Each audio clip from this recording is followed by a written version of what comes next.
I wanted to start with something that I wrote 1 year ago tonight.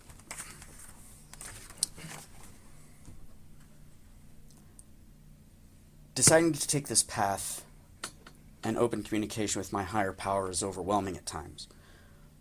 Sometimes it's so clear it's like a faucet that's always running, but never overflows. Since there's so much to say, I have changed the format of how I'm going to write my journals from this day forward. I plan to write a book made from the contents of this journal. The following page is a letter to my future self in case we screw up. What matters is that we've come this far and we'll make it. I swear, literally living on a prayer. Thanks, Bon Jovi. That was day 27 of me starting. And the letter says, Dear TJ, in all seriousness, on this day you have made a commitment to God that you will never stray from this path and that you must keep it. In the event that it all goes south and you fall again, remember, God is always there. Just talk to them. Let them know that you're sorry and repent. You've done this before and you can make it through everything. If you've ever felt lost, remember, you've been found before and you're never alone. Not even in the shower, as Josh says. He used to say, thinking of your higher power even in the shower. You found the reason to change who you used to be. 8 years or more, we searched, and as of now, we have found that inner peace. Nothing is impossible. We can be on a bad run and think yourself alone, and you're not. Love hard, speak kindly. And don't be too hard on yourself, because we're not perfect. So, that was, I wrote that a year ago tonight. And since then, things are different. So, I'm TJ. I was born in 1975, August 20th. I was born here in Kansas City. My mother was a seamstress. My dad was a painter, along with other illegal things. It wasn't until I was 7 or 8 that I really started to understand what my dad did. He was a burglar on a fence. If you don't know what a fence is, just Google it. So I spent a lot of my life moving from one place to another, to another, to another. I grew up in, like I said, I was born in Kansas City. I grew up in a little town called Drexel. Moved from Drexel in 2 years to a little town called Merwin. Moved from Merwin to a little town in South Missouri called Meta, where my mom and dad opened up a restaurant. On my 8th birthday there, my mom and dad didn't have a good relationship, and we were having a party for me. We were the biggest business in the town, and so the whole town knew us, and so all the kids were there for my birthday. And my mom had a big reveal set up for my name was going to be on TV for this after-school show for, we'd watch Popeye. And so we're upstairs watching it, and my father comes home, madder than hell, starts beating on my mom. My mom comes upstairs. There's probably 30 kids there, gets us all out the fire escape, and sends everybody to walk home. This is 1983.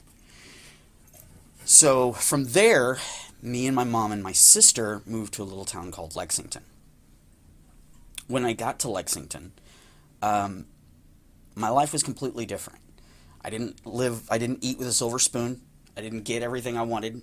We went from having everything we wanted to living in a motel. My mom didn't have to work whenever she was with my dad. My dad took care of everything. And so all of a sudden my mom had to be the breadwinner. And so she went back to being a seamstress. It didn't take long that I started noticing my mom was drinking a lot. This is when I found out later on that my mom was an alcoholic. She was an alcoholic before she met my dad, but for 11 years while she was with my dad, she didn't drink. But all of a sudden we get back to Lexington, she goes right back into it. So I pretty much raised myself from 9 years old on. Smoked weed for the first time when I was 13. Never had a problem with it. I smoked a lot of pot from 13 all the way on, and then I grew up and I had a normal life. I had a regular normal life. When I was in my 20s, I helped my girlfriend's brother steal a four-wheeler. And I got in trouble with the law and took off running. When I got to Kansas, I ran to the city. When I get to the city, I'm staying with my girlfriend's friends, and I was introduced to crack for the first time. Loved it. Absolutely loved it. Loved it to a point that I couldn't afford it. So, thankfully, it never grabbed me. I was able to just walk away from it. I finally did get caught, ended up doing prison time over a stolen four-wheeler. Get out of prison, say I'm straight, I'm not gonna fall into anything. Meet a girl, have my son, get married, and then I ran into crack again while I was working at Avis. One day I was cleaning a car, and one of my coworkers comes up to me and he said, the ashtray wouldn't close on a car. And I went over to the car, I reached up under the dash, I pulled out a purple Crown Royal bag, and I opened it up, and there were 8 crack rocks in it, about that big. And I took them in and told them about the 7 crack rocks that I found in the car. And turned those 7 in and took it home. And my wife at the time, she'd never done anything like that. So I introduced her to it. And she and I smoked that crack rock up in a day. Not even that. Still, it did not grab me. Did not want more. Just didn't want it. So I ended up getting divorced later on, and things just, life changes. And I'm moving forward in life. I fought, after the divorce, I was trying to get my kids. That was a battle for 3 years. And in the middle of this battle, I lost everything. I wasn't addicted to anything. I wasn't drinking. I didn't party. But I had a sex addiction, and I utilized that caused the trigger for the meth addiction. I met somebody, went out partying with her. That's when I tried meth. That got me.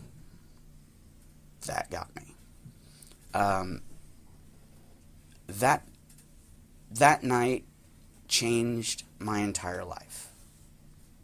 From that point, I had been able to say no to so many things. But I just wanted it. I wanted more. I wanted more. I wanted more. And so I let it lie to me. I made fucked up decisions. I left a girlfriend that I had she and I were together for 3 years. And I left her for somebody else because she was prettier and she was married, and made no sense. No sense at all.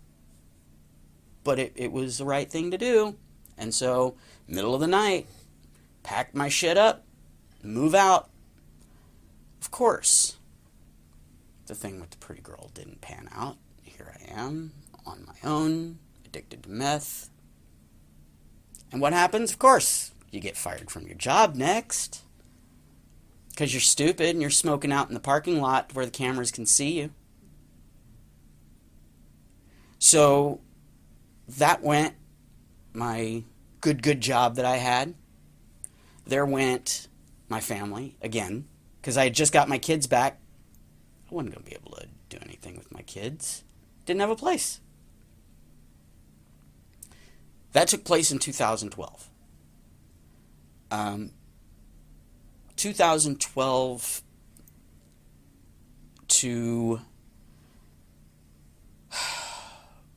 2022 was the roughest, most terrible thing that you could ever go through. I just bounced from girl to girl, couch to couch. Didn't have any idea of what I was supposed to be doing. I had finally recognized at one point that I needed help, and I tried to go get it, and I made it 21 days, and I ran out to go and be with a girl. Within 24 hours, I was smoking the meth pipe, looking for crack. Thankfully, the universe couldn't find it for me. So, at that point, things were so downhill, and then the pandemic happens. And I'm driving Uber, doing meth, like 12 hours a day, just constantly going. Didn't have a house, so I'd drive for 2 days. I'd drive for 12 hours on Uber, take a few hours break, and then go out and drive 12 hours on Lyft, get a hotel room, and be set. Go get high, and I'm good.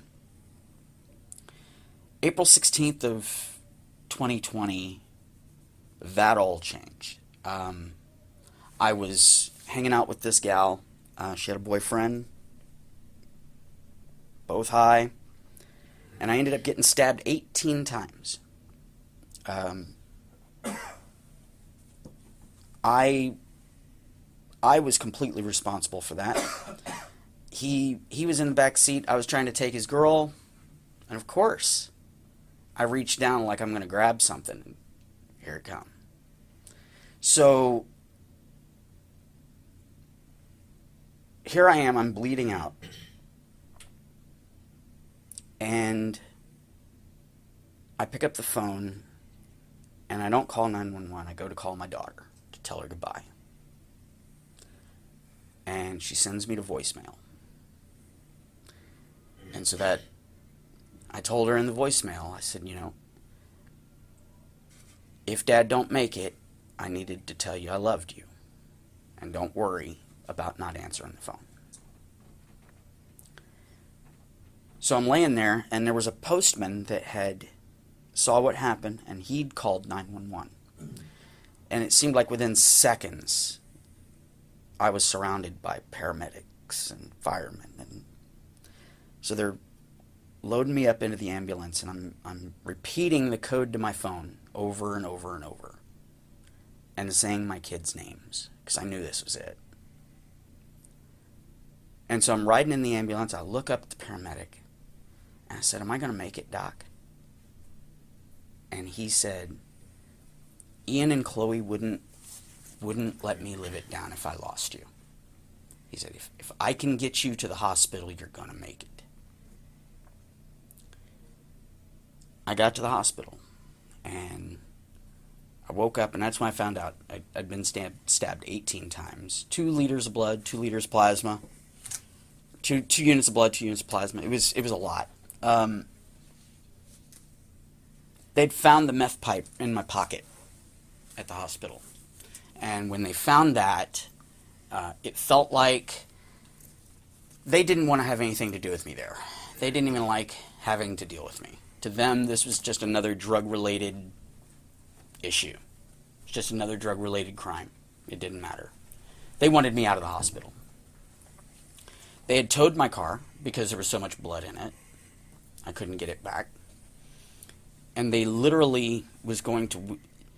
I ended up calling my drug dealer and telling her what was going on, and she set me up with a place with her drug dealer. They wheeled me out of the hospital, no clothes. I was in sweats that they gave me there because they'd cut my clothes off of me. No shoes, no money, no nothing. And wheeled me out in the street and put me in a taxi cab that I was going to ride to my drug dealer's house. And so I got there. Long story short, leave there. Another person tries to help me. What do? I smoke and dope in their house. Still didn't learn. Still didn't learn. So at that point, I said, this isn't going anywhere. It's just not working. You gotta go get clean. I'd spent a couple months homeless and living by a creek. I'd never done that before. It was awful. In doing this, at this point, I had felt something, and there was no way to describe it.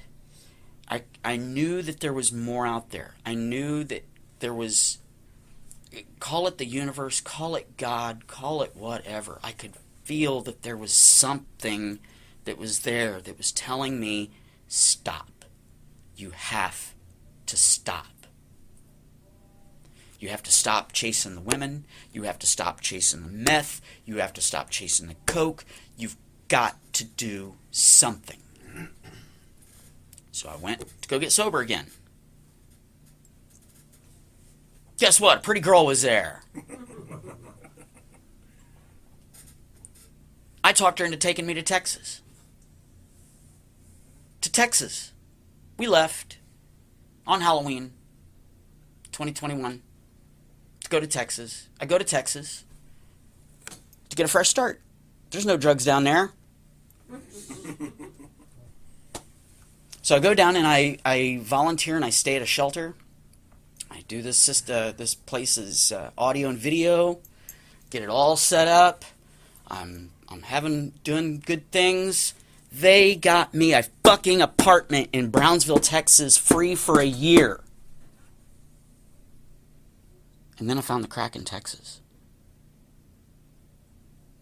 My universe finally found the crack for me. I'd wanted it, but I never could afford it. Boy, I could down there. Yeah. So next thing happens, oh yeah, my apartment becomes a trap house. Power gets shut off. Power down in the valley,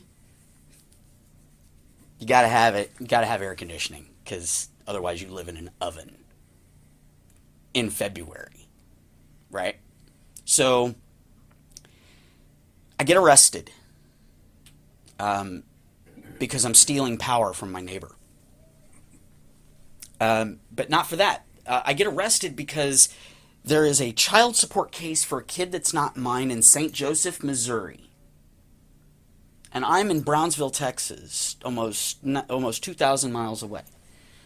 And they flew me from Brownsville back to St. Joseph. During this time, I spent 30 days in a jail down in Brownsville on the border. Don't ever recommend that. It's awful. But I had a good time. Read a couple Stephen King books. I get to St. Joseph and start fighting this. Immediately get a job. That don't work out. I'm still smoking fucking dope. So I come to Kansas City. I go to the detox. I detox out. And I meet Carwoo. And Carwoo takes me in. About 60 to 90 days in, I'm doing good. I got a good job. Things are starting to look up. Holy crap.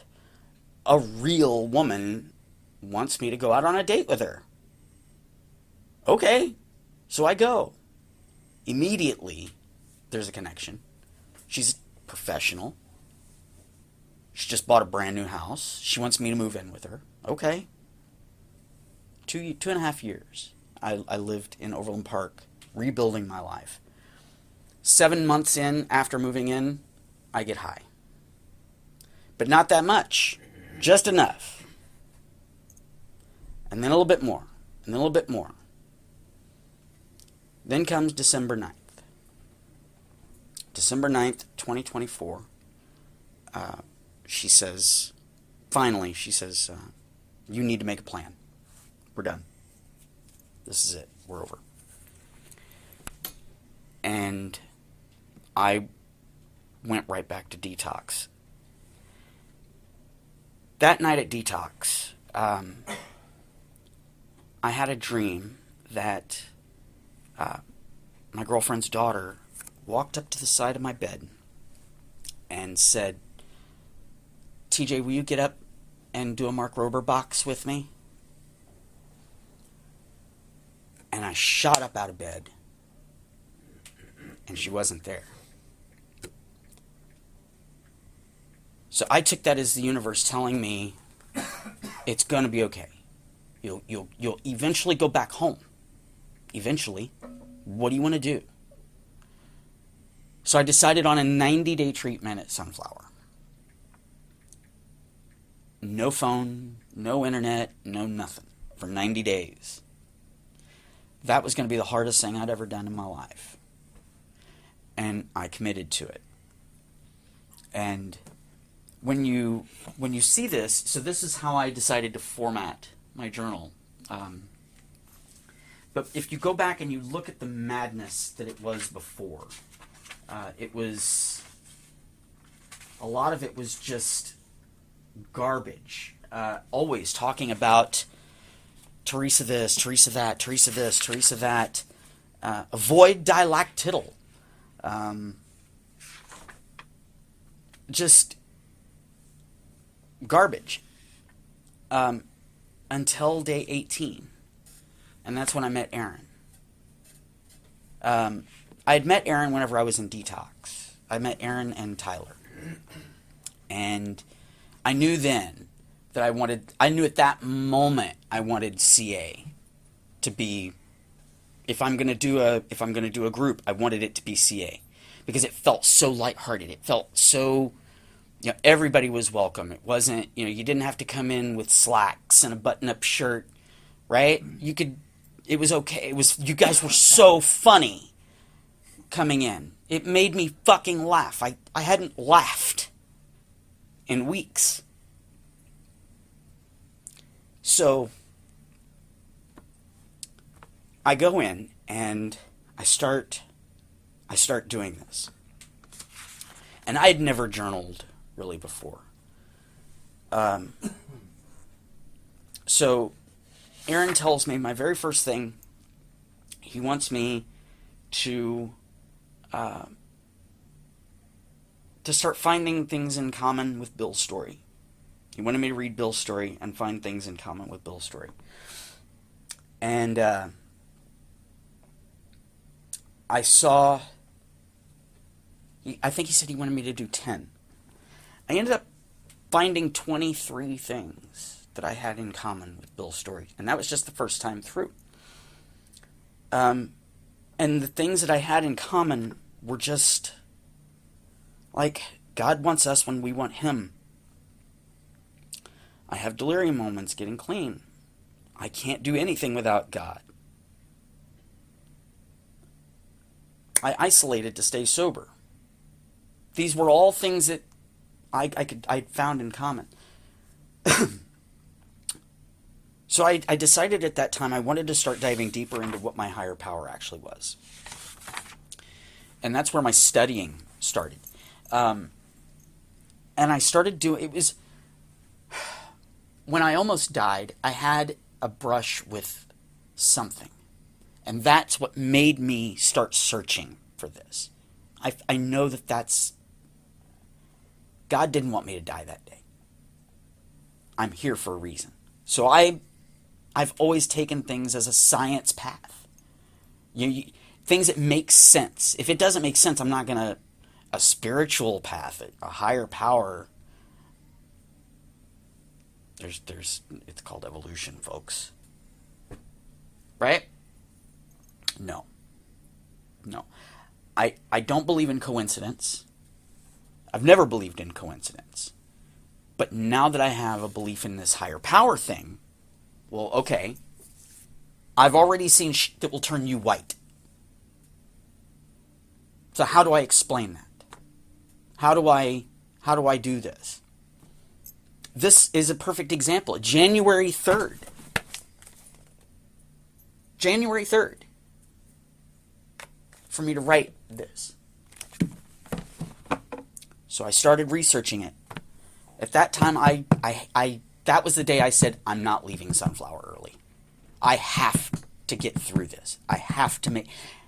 The universe loves it when you do good, but when you're leaving the power of that other guy, he don't want to let you go. And the reason that he won't let you go is because he's going to lose something that means something to him. He'll lead you right. You're under his protect. Man, he was there the whole time I needed to go get high. He was there with the women. He was there with the cars. He was there with... But boy, the moment that I was at my bottom, there wasn't nobody there to pick me up. All I could do was look up and say, please help. And that was what it took. Because I looked up, I put my hands together, and I said, please help me.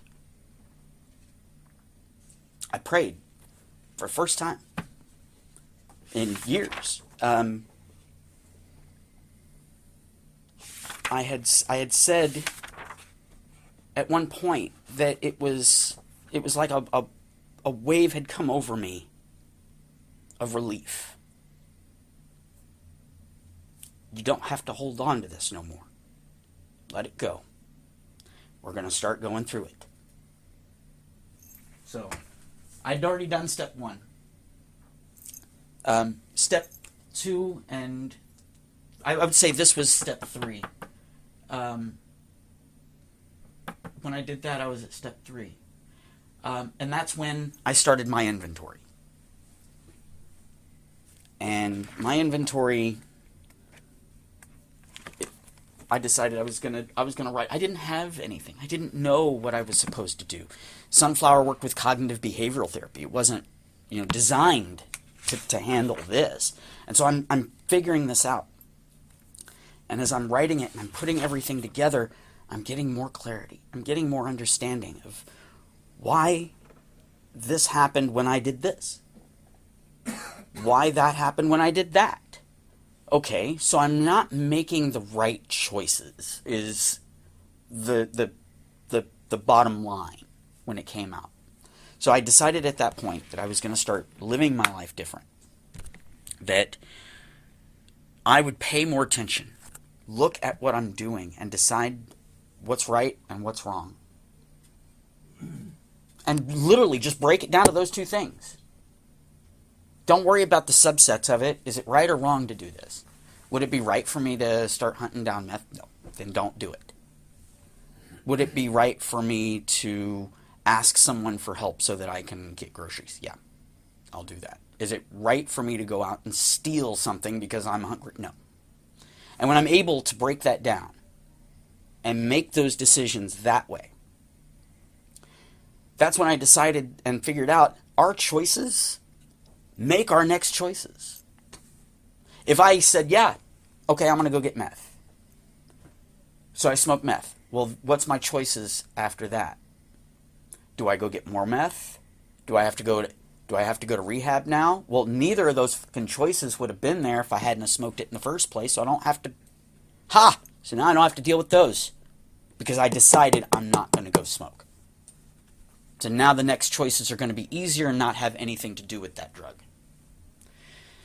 So 65 days in, I'm getting a really good feel for my sobriety. I'm starting to get an understanding. The calls with home aren't happening. She came to see me twice the whole time that I was there. No phone calls, no family, no financial support whatsoever. Aaron was the only guy that was there for me. And so at 65, 70 days in, I was really concerned that I was not going to get to go home like I wanted. I thought, maybe after this last visit, she'll come up, she'll see me, and she'll say, yep, baby, come on home. No. 90 days came, and Aaron, again, was the one that was there for me. Picked me up, fed me a steak dinner the night I got out. I fell asleep on the couch, crying myself to sleep. This wasn't the way it was supposed to go. Then the miracles started. Within 24 hours, I had my first job. Within 12 hours after that, I had my second job. Both of them were easy, and I was going to be able to do them, and they were really close to errands. Start working my ass off. Start getting things put together. Start picking up the pieces from my life. Then I moved on. Got me a place over in Grandview. Got me a car. Did this, did that. I did everything I was supposed to. Then I'm thinking I'm invincible. I'm invincible here. So I decide to drive tired while I'm driving Uber. And that's the first time I got into an accident that was my fault. And I ripped the mirror off the side of the car. And that was the universe telling me, you're not fucking invincible. Your choices are still going to have consequences. There's nothing special about you. You gotta do the right thing. You gotta keep making the right choices. So I've been making those right choices. And again, a new job has found me. I'm going to be assistant manager at a Dollar General. I'm a tech guy. I was a tier 3 high-speed networking specialist for years. Why am I choosing Dollar General? Well, because one of the things I wanted to do was help people. I can help people there. It's not a stressful job. I can go in and I can do my hours and I can leave. I can work on, the money's not good, but it's enough. And so that is enough for me to keep going. So, since then, I finished my book. I wrote that book. I said I was going to. Published it myself. Wrote the website. Did it myself. And I get a message from a buddy of mine from down in Texas. Hey T, I read your book. He sent me a picture of it. I'm still so broke, I can't even afford to buy a copy of my own book. I saw a picture of it. And I started crying. I couldn't believe it. And he said, I wanted to thank you. And I said, what for? He says, for your prayer for everybody. There's a point in it when I'm describing the feeling that I had on January 3rd. And I wrote it in my book as when I realized that there was a higher power. And there was no doubt in my mind. I dropped to my knees in my dorm. And I put my hands together and I cried. And I prayed for all of humanity. That people would never have to go through what I went through. And he said that touched him. And that was enough for me. If I wrote that book and it only helped one person, I did my job. Then I did my job. A lot of people don't agree with a lot of my philosophies, and that's okay. It's all right. They don't. I had wrote one. Let's see if I can find it here. And it's about pressure making the turn. And what I mean by that is the pressure of life and pressure of your surroundings and the people that are around you, because their decisions affect you as well, especially if it's on a daily basis, right? And so we have to look at that and decide, and that's where we find out the next right thing, to where you're not going to be pushed into the wrong situation by your higher power, but you can be lured there by the other guy. And so that pressure is what forces you to make that turn to the next right thing, right? It's the same thing in aerospace. If you know, you can have wings for days on an airplane, but if there's no air, there's no pressure, it's never going to turn. And so I started taking and seeing those choices, the negative sides of those choices, as pressure to do the next right thing. Just play it out. Roll the tape back. Where is that going to lead? Is that going to lead to this, to this, to this, to this, to this? Okay, don't do that. It's as simple as that. So I stand before you a little over a year later. I'm currently writing my second book, which is a longer version of this. And I'm on the precipice of my next path. I see it before me. I likened it to being in a race on top of a mountain, and you can see the checkpoint, right? You know that checkpoint's there, but I can't exactly see how close I am. I can see it, but I'm not exactly sure how close I am. So I'm going to keep trucking down this hill until I get to it. And when I get there, it's going to be the next right thing. That's it.